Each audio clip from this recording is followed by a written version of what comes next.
Capítulo 6. ¿Creen ustedes en María? Sí.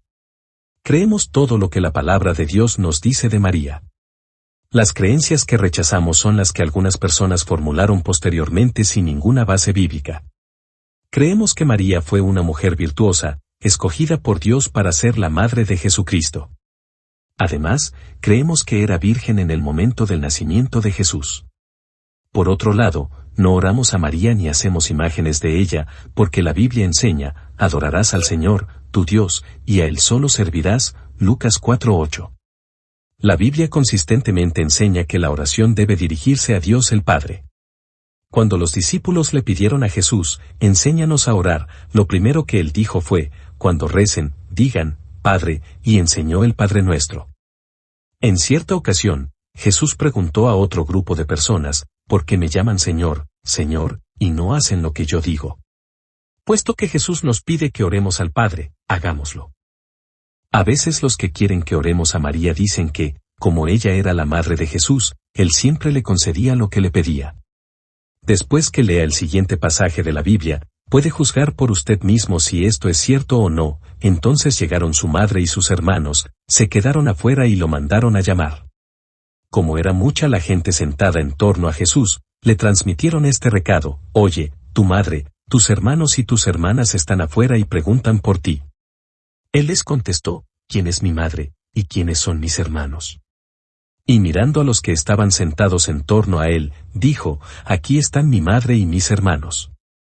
Porque todo el que hace la voluntad de Dios, ese es mi hermano, mi hermana y mi madre, Marcos 3, 31, 35. En la Biblia no hay un solo ejemplo de alguien que tratara de ir a Jesús o a Dios el Padre por medio de María. Por el contrario, leemos, único es Dios, único también es el mediador entre Dios y los hombres, Cristo Jesús, verdadero hombre. Él entregó su vida para rescatar a todos, 1 Timoteo 2, 5-6. Jesús dijo, yo soy el camino, la verdad y la vida. Nadie viene al Padre sino por mí, Juan 14:6. Cristo es el único mediador. Él nos pone directamente en conexión con Dios al quitar los pecados que nos separaban, de manera que podemos acudir a Él en forma directa. La historia nos informa que las oraciones a María comenzaron a fines del siglo IV DC. Por cierto, si ella aún hubiera estado viva, no habría permitido esa práctica. Puesto que era una mujer piadosa, nunca habría aceptado las oraciones porque deben dirigirse solo a Dios. En Italia, el centro mismo del catolicismo romano, la gente tiende a rezar a las diferentes imágenes de María. Es más, generalmente creen que cada imagen tiene capacidades particulares. Creen que algunas poseen el poder de sanar en una manera excepcional. Otras protegen de la lava del Vesubio. Piensan que otras protegen a grupos particulares de personas, como los pescadores. Los templos que tienen estatuas que son reverenciadas en forma especial fomentan esta creencia. Como resultado, muchas personas viajan grandes distancias, aunque pasen cerca de cientos de imágenes de María, porque su deseo es llegar a la que consideran que les ayudará más. Obviamente esto es idolatría y no es lo que quiero discutir aquí, porque no tiene relación alguna con María, que es una sola.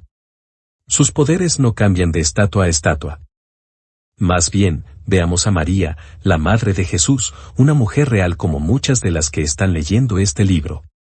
Creemos que ella era una mujer admirable, porque Dios la escogió para una tarea muy especial que la pondría en un lugar prominente y por la cual la considerarían un ejemplo. Sin embargo, no hay razón para creer que ella fue concebida sin pecado, porque después del nacimiento de Cristo la encontramos en el templo, ofreciendo sacrificio para su purificación, Lucas 2, 22-24. Este es el mismo acto que todas las mujeres hebreas realizaban después del nacimiento de un hijo, Levítico 12. Además, en su oración de agradecimiento por haber sido escogida para ser la madre de Cristo, María llama a Dios el Dios que me salva, Lucas 1:46. Si ella hubiera nacido sin pecado, no habría necesitado una ofrenda de purificación ni un Salvador. La Iglesia de Roma enseña que María debe ser llamada la Madre de Dios, una expresión que nunca se usa en la Biblia. El razonamiento es que ella es la Madre de Jesucristo, y Él es Dios.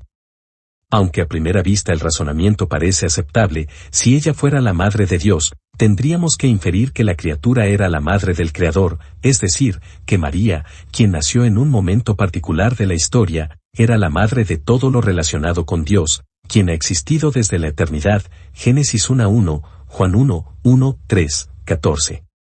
La Biblia no enseña esto.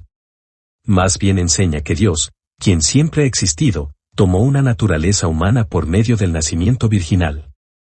Por tanto, María fue la madre de la naturaleza humana de Cristo, pero no de su naturaleza divina, la cual ha existido desde la eternidad. Juan 8, 57-58.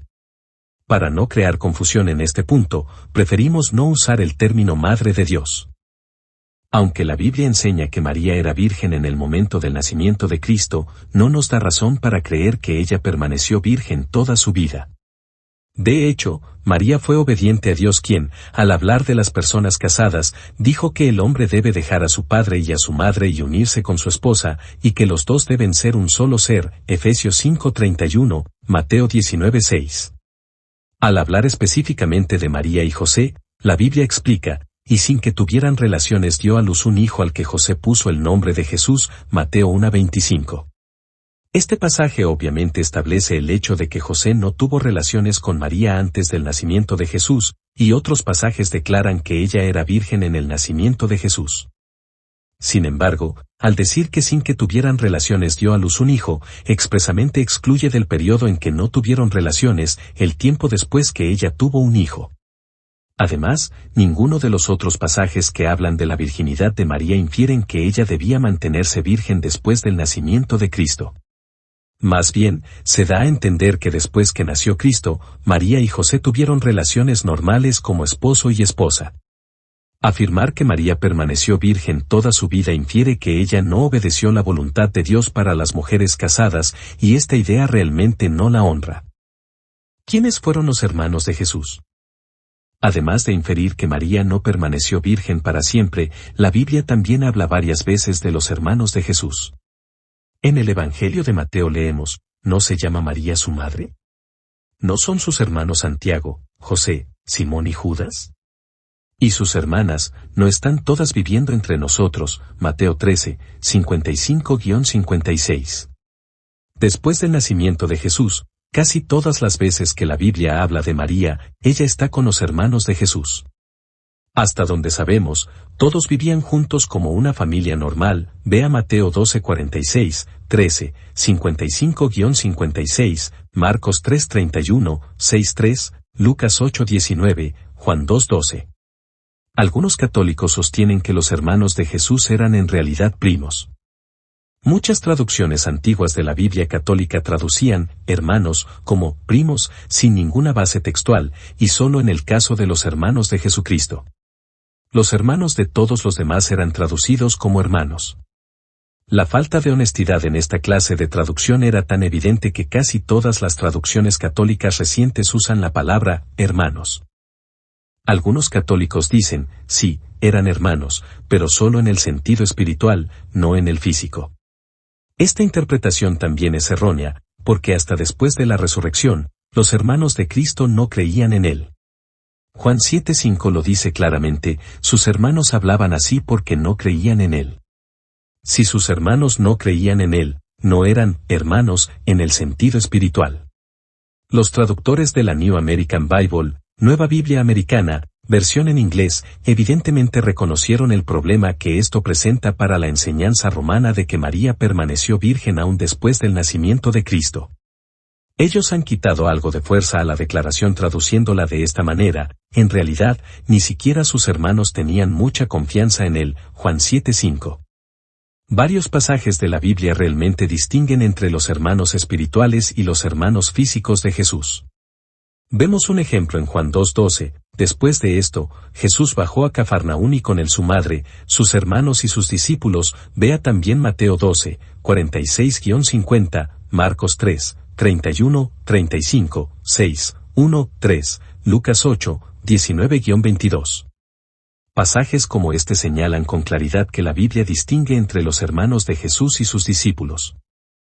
En base al fundamento erróneo de la virginidad perpetua de María, a través de los siglos los filósofos han levantado una torre de fábulas, ideas que no tienen raíz en la Biblia ni en ninguna literatura del periodo en que vivió María. Jesucristo no fomentó la excesiva glorificación de María que es tan común ahora.